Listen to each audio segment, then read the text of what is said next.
Hold on, don't keep scrolling. You only stopped because your brain couldn't immediately categorize a business executive on a mechanical bull.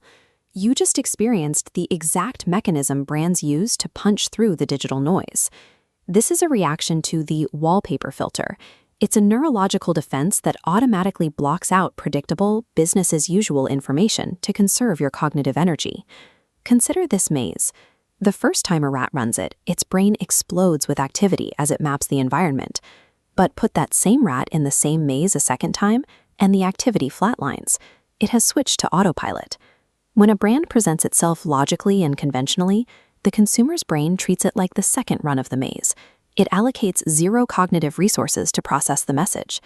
Penetrating that filter requires bypassing the rational prefrontal cortex and triggering the amygdala, the brain's emotional center, with an immediate shock.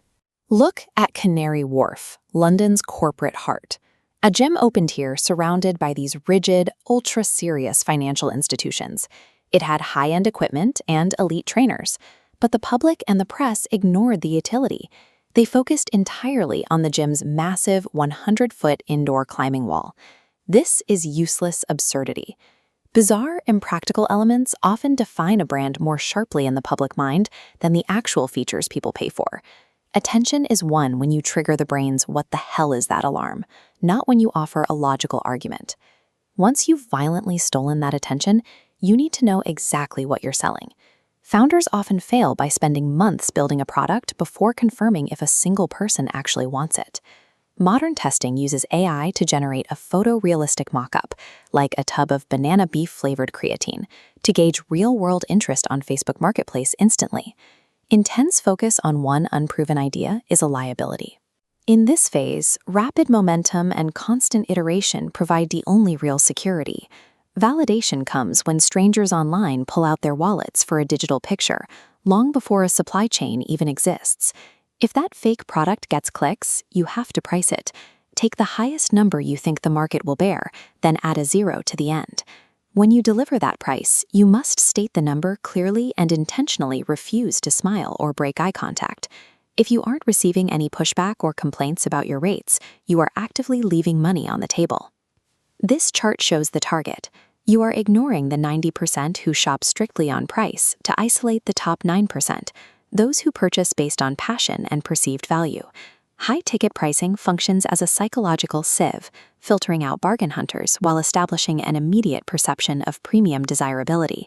Grabbing attention and testing AI images are easily replicated tactics. If you stay there, you're trapped in a red ocean of constant, low-margin competition. The only durable moat left is the Marketing Affinity Loop. Most businesses focus on these three stages: building awareness, moving the customer to consideration, and securing a one-off purchase.